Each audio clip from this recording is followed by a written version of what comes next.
So looking at our diagram here, notice we have created already our entity. Okay, so next we're going to go ahead and create our DAO, which is the data access object. This is what is responsible for doing all sort of things. One of the things is to specify the SQL queries and associate them with method calls. So that way the compiler then checks the SQL and generates the appropriate queries from convenience annotations for common queries such as insert, update, and so forth, right? So that's what we're going to be doing. So now with DAO, we're going to abstract out what we had to do by hand. Remember all the CRUD operations, create, read, update, and delete? We can use DAO to do that. Now, what do we need to do here when we create this DAO? Because it's just going to be a class, right? So this is going to be either an interface or an abstract class. That's what we're going to be using here. Now, the reason why we want to make it an abstract or interface, essentially they're the same thing, because we want to make sure that the methods that we're going to be creating, meaning the CRUD methods, insert, delete, update, and so forth, that they are actually implemented at a class level, because that is the whole idea of having an interface or an abstract class, right? All right, so let's go ahead and do that right now. So I'm going to go to our data here because it's going to be a DAO, so data access object. I'm going to right click, new, I'm going to give Java class, and I'm going to call this NoDoDao like this. It looks very strange, doesn't it?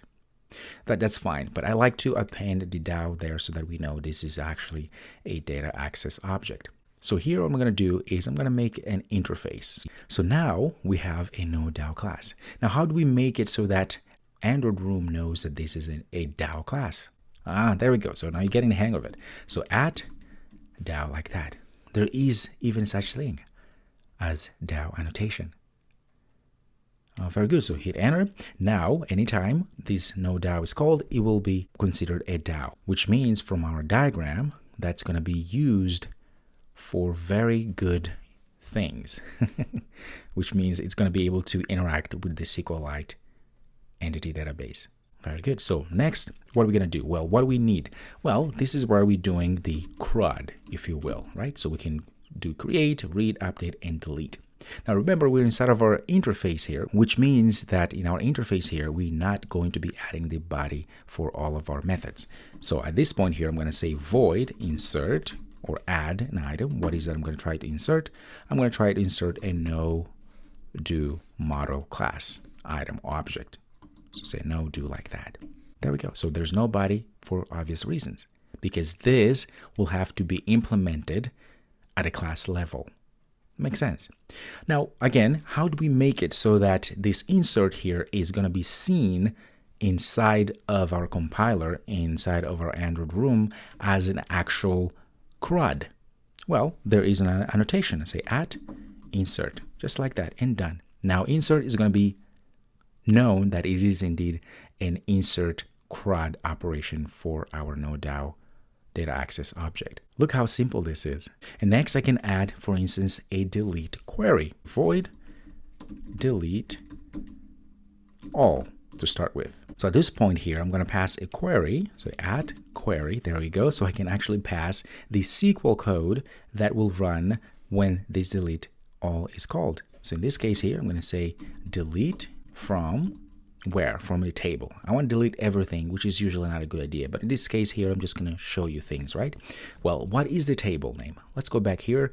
We'd say that the entity table name is going to be this one here. So copy this and come here, paste it in like that. Okay, very good. That's it. To delete everything, you just say delete all and then annotate it with the query, which is going to be delete from NoDo table. Then anytime we call delete all, it's going to call this and delete everything from there. So what happens if I just want to delete one item? I can say int like this, delete a NoDo. I'm going to pass int ID like that. All right, so how do we annotate this? Well, we're going to go ahead and say query again, and I'm going to do the same thing. So delete from NoDo table. Look at that, it even shows there. Where ID, here's the trick. I say it's equal, I put a colon like that and put ID. Look at that.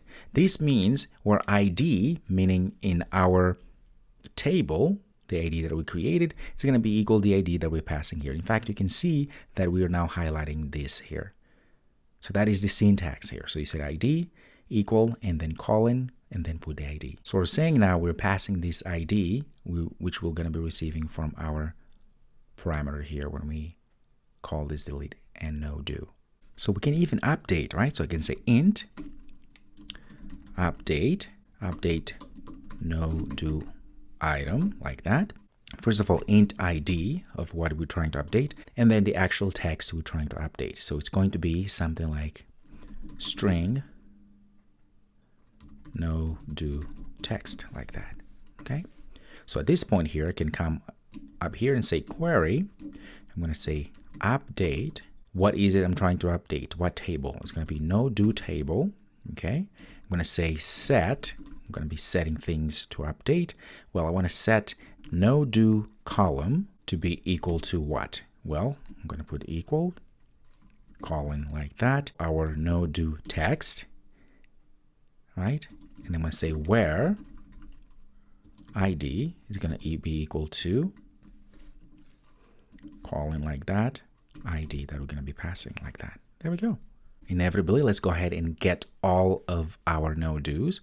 Well, in this case here, I'm going to return a list of all of our items. So I'm going to say list of what type? Well, our type is going to be no-do types, like that.